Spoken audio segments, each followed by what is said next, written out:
বিসমিল্লাহির রহমানির রহিম। আসসালামু আলাইকুম। আপনাদের যাদের কন্টিনিউ অ্যালার্জি এবং অনেক বিশেষজ্ঞ ডাক্তার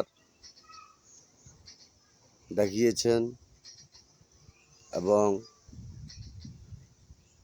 ওষুধও খেয়েছেন দীর্ঘ ৩-৪ মাস ধরে, কিন্তু অ্যালার্জি নির্মূল হচ্ছে না। কেন? এখানে আপনাকে কিছু নিয়ম কারণ অবশ্যই বিশেষজ্ঞ ডাক্তার দিয়েছেন, ওগুলা মেনে চলাটাই সবচেয়ে উত্তম।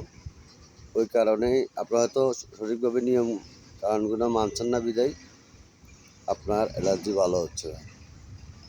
আরেকটি পরামর্শ দিতে চাই, বিশেষ করে চিকিৎসা ক্ষেত্রে লজ্জার কিছু নাই। অনেক পুরুষের ক্ষেত্রে আমি ওপেন বলি, অন্ডকোষে ভিতরে উপরে আর কি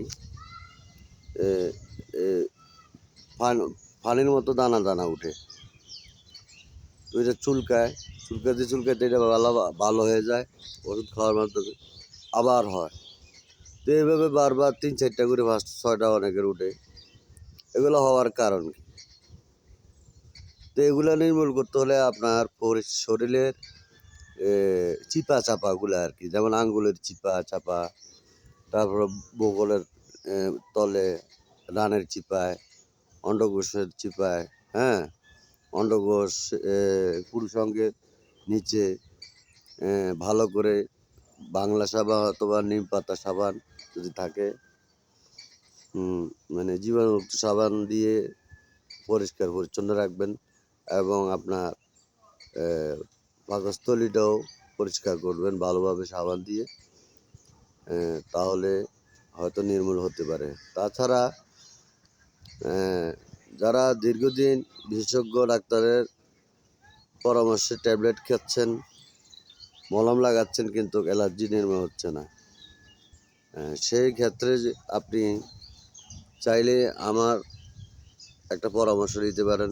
তাও একজন প্রফেসরের পরামর্শেই আমি একটা ইঞ্জেকশন দিয়ে থাকি। তো আপনারা ইচ্ছে করলে এই ইঞ্জেকশনটা নিতে পারেন। তো নেওয়ার জন্য আপনারা আমার নাম্বারে যোগাযোগ করবেন, প্রয়োজন মনে করে আমি বুঝাবো জিনিসটা। আপনি যখন আমার সাথে যোগাযোগ করবেন, বিস্তারিত আমি আপনাকে জানাবো, বুঝাবো।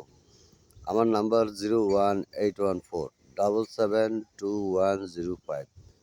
আবার বলছি, 01814772105।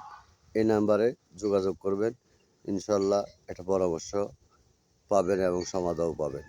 ধন্যবাদ। সবাই ভালো থাকবেন, সুস্থ থাকবেন এবং আপনার শরীরের প্রতিটা অঙ্গ প্রত্যঙ্গ পরিষ্কার পরিচ্ছন্ন রাখবেন। নিয়মিত গোসল করবেন, প্রতিদিন নিয়মিত সকালবেলা গোসল করবেন। ধন্যবাদ সবাইকে।